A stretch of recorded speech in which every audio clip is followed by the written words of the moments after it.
I want to apologise to you guys for taking shortcuts in my last video around the spindle wiring. Yes, it was wrong of me. I used this crappy little wire because I had it here, and I just didn't want to spend the money, I guess, in a constrained budget time frame. So what I've done is I moved across to fixing it. So I got rid of the rubbish. So this is the spindle wiring I got. It's shielded or screened and has 4 cables. So if I just zoom in a bit, you'll be able to see what I ended up with. So there's an external screen followed by 3 wires and a green earth. So I got this from a company called Triathlon, who's based here in Australia, and recently have opened a branch in Brisbane where I live. So I still got them to send it across to me, but it was here within a day or so. And it was very reasonably priced. I think it was $7.50 Australian for the cable. So we'll have a look at what that might look like over here in a minute, but I want to just explain why I've been hiding for the last little while. It's because I've been working on the other half of this equation, which is where this electronics is headed to, and that's this small little model in Onshape that's taken forever.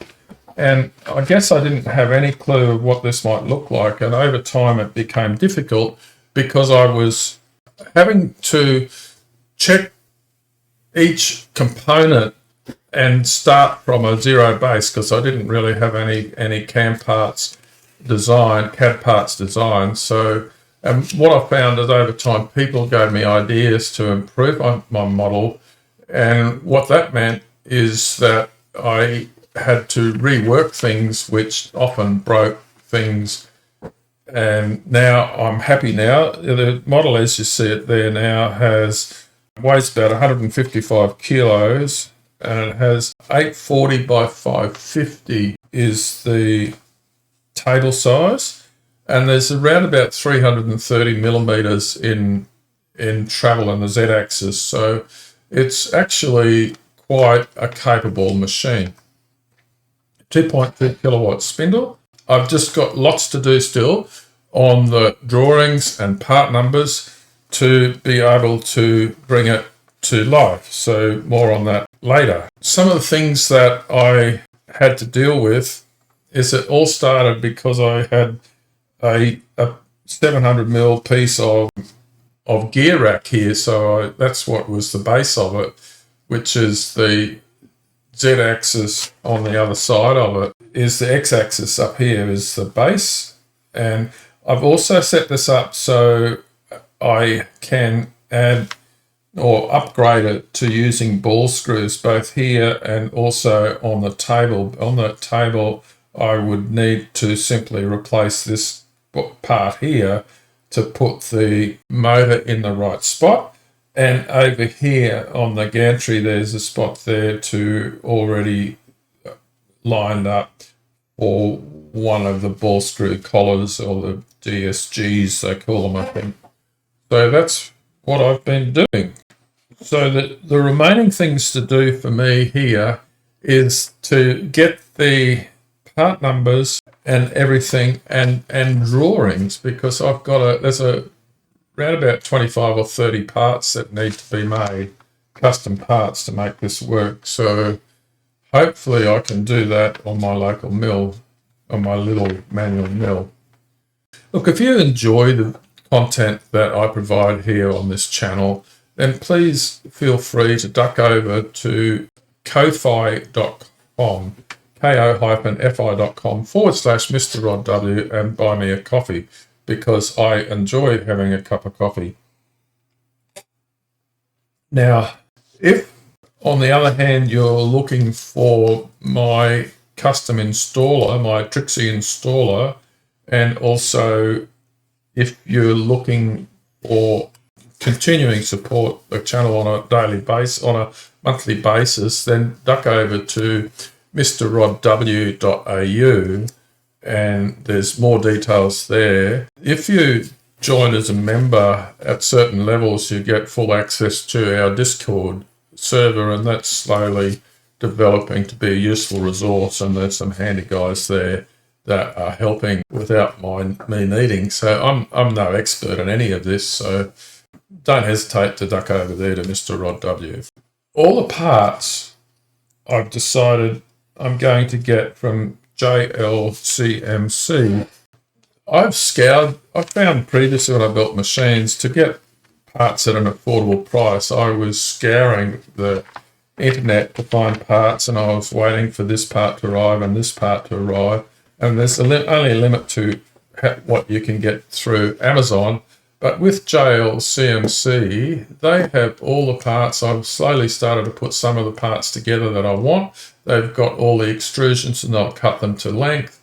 Also, the lead shine EtherCAT servos, if I decide to go down that path, and a full range of cable carriers. So there's just everything that we need here. So that's JLCMC. So then back to the controller.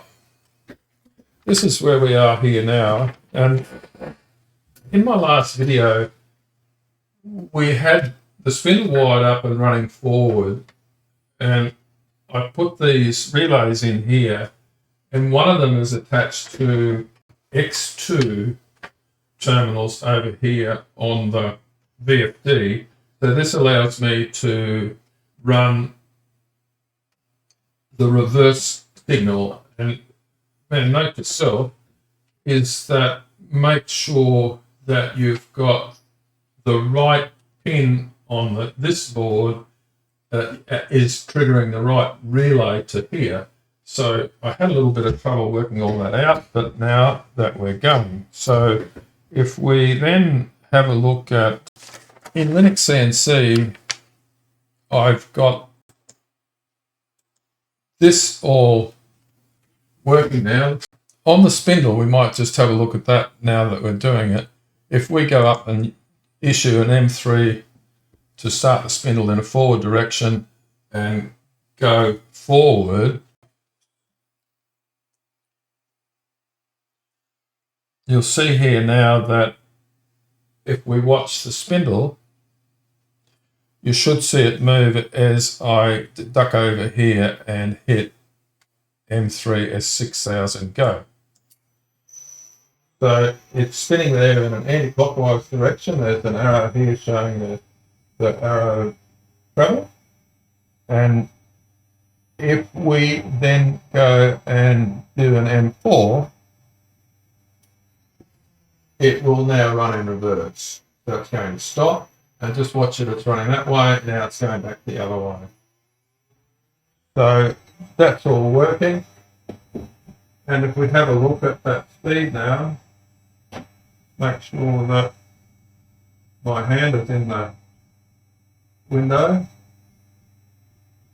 It's saying 5985. So right on the 6000, 5977, so very close to the,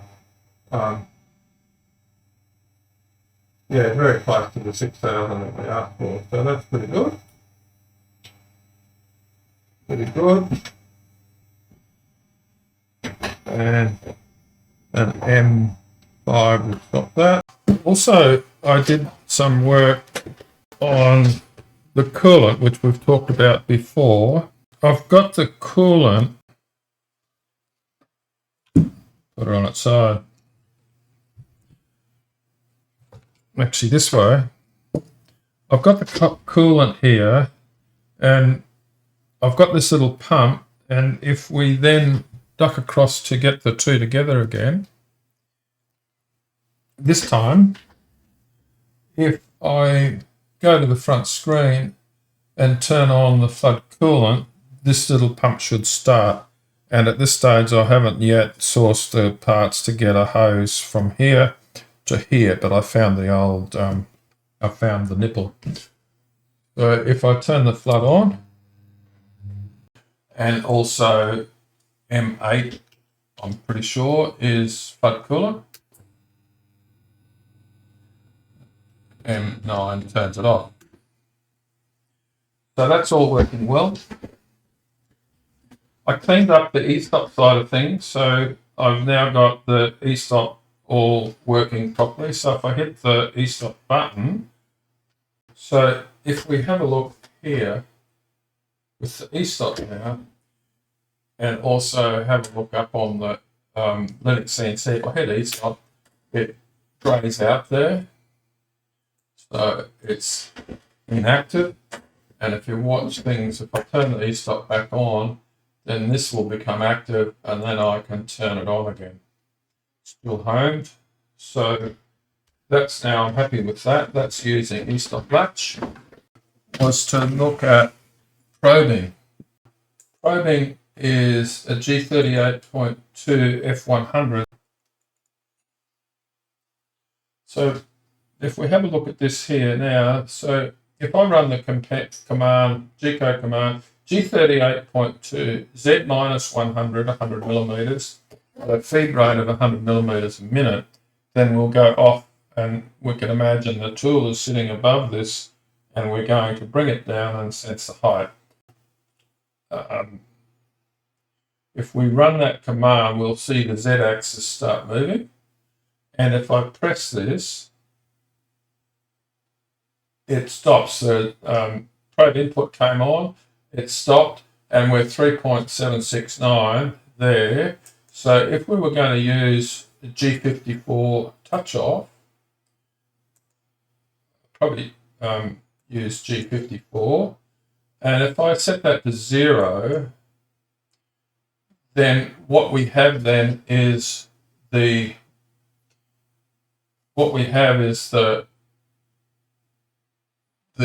actual Z tool position registered, so this is 0. But in practice, we would measure the distance between here and your spoil board, and say this is 50 mil. Then we could say, oh, we'll take 50 mil off that before we set the G code there. So that's all built into the probing modules that are available. So that's the other piece. Now, the other thing about this is if we press too far, this has about 5 mil of travel in it.